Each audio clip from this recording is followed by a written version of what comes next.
Hi everybody. Today we'll be reading Countries of the World, Afghanistan by Amy Reckner. The sun rises over the city of Herat. Ancient sand-colored buildings fill the old city, while bright modern canopies shade shopping stalls. Soon people will fill the streets searching for the bazaar for bargains. As the sun's rays warm the day, visitors marvel at the beauty of the Masjid Jami, the Friday mosque. Its tile mosaics are over 800 years old. Nearby is the citadel, a fortress that was first built by Alexander the Great. Years of war and rebuilding have left their mark. From the top, visitors see Herat spread out below. Ancient architecture meets modern-day life in Afghanistan. Afghanistan is located in south-central Asia, slightly smaller than the state of Texas. It covers 250,827 square miles, or 652,230 square kilometers of landlocked terrain. Iran is to the west, and Pakistan wraps around the south and east. China makes up 57 miles and 91 kilometers of its eastern border. 2. Turkmenistan, Uzbekistan, and Tajikistan line the northern border. The nearest large body of water is the Arabian Sea. It's about 300 miles or 483 kilometers south. The capital city of Kabul sits along the Kabul River in east-central Afghanistan between two mountain regions. About 4/5 of Afghanistan is covered in mountains. The Hindu Kush range begins in the northeast with the Pamir Mountains. It reaches all the way across the country to the southwest. Snow from mountain peaks melts to feed the rivers in the basins below. The mountains flatten into broad plains in the south and west. The southern corners are desert, including the sandy Rajasthan Desert. Afghanistan has cold winters and dry, hot summers. Winters can bring snow to the Hindu Kush region or rain to the mountains along the Pakistan border. The desert area in the southwest remains dry. Exciting animals fill the wild country of Afghanistan.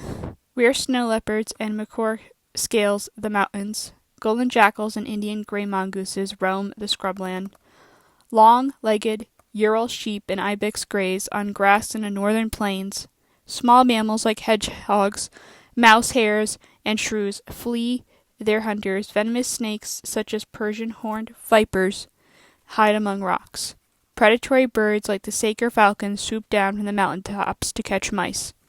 Great white pelicans and flamingos linger along the rivers in the Hindu Kush range looking for fish. About 34 million people live in Afghanistan. The Afghan people are a mix of many different ethnic groups. The largest group is called the Pashtun. Others are Tajik, Uzbek, and Hazara.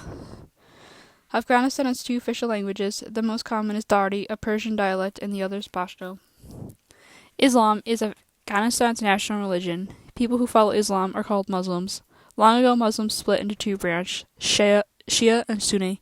Shiites follow living descendants of Muhammad. Sunnis base their faith on Muhammad's teachings. Most Afghan Muslims are Sunni. An Afghan community begins with the family. Young and old live together in large communities called tribes. Some tribes live in rural farm communities. Nomadic tribes herd animals. They live in tents and travel with all their belongings. In villages and cities, houses are simple and shared by the whole family as well. Businesses are often a part of the home. Years of war have left Afghanistan roads in rough shape. Communities are working to rebuild their homeland. Cars are driven mostly in larger cities like Kandahar and Kabul. Public transportation is limited, but many people use bicycles to get around. Afghanistan is a country of clans and tribes who share Muslim beliefs and customs. One custom they all share is hospitality. Muslims are quick to welcome people into their homes. A typical Muslim greeting is peace be upon you. Sometimes Afghans shake hands or place their hand on hearts in a greeting. Girls and women must always have their heads covered. Many women cover their faces too. They cannot make eye contact with men. Ignoring such customs would dishonor the family and the clan. Honor and loyalty are important. Afghan children start primary school at age 6.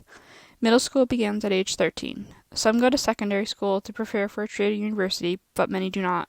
Wars have made schooling difficult. Children have had to leave their homes to find safety. Sometimes teachers give lessons in a tent or in a retreat for refugee children who gather for the chance to learn. Afghan people hold many jobs. Some have family trades like baking, carpet weaving, or sewing. Most are farmers who grow crops like wheat and fruit and tend livestock. The well-educated work in office jobs. Afghanistan has national teams for cricket, soccer, and basketball. Afghan provinces have teams that compete against each other. Fans fill the stadium and listen on the radio. Another popular sport is kite flying. Men and boys build kites together to fly in kite fighting contests. Afghan children have to grow up quickly due to the pressures of war and poverty. Still, they like to play the same games as other kids do. They play soccer, hopscotch, tag, and other games. Boys like to play with slingshots. Girls sometimes have dolls made from rags or carved from wood. Every Afghan meal includes naan bread. It's a flat, oval bread that Afghans use to scoop up food.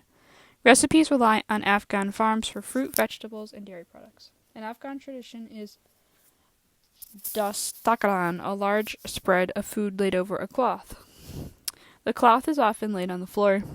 The day begins with yogurt, sweet bread called harot, and eggs with herbs and vegetables. Kebabs, skewers of meat with vegetables, are a quick lunch. For dinner, Quabili Palau offers a tender meat with raisins and carrots over rice. Dessert lovers love baklava, squares of dough and sweetened nuts. The Afghan New Year is March 21st, the first day of spring. It's called Nowruz. Afghans celebrate with feasts, formal ceremonies at mosques, and at the Bukazi matches. The holy month of Ramadan changes dates each year. Muslims fast from sunup to sundown. When it ends, they rejoice with a 3-day festival called Eid al-Fitr. Afghans decorate and fly flags for its August 19th, Independence Day. Mahlid, the Prophet Muhammad's birthday, is honored with public prayers, poetry readings, and shared feasts. Muslim holidays account for most of the Afghans' national celebrations. The country's love for its faith shows in its culture and traditions.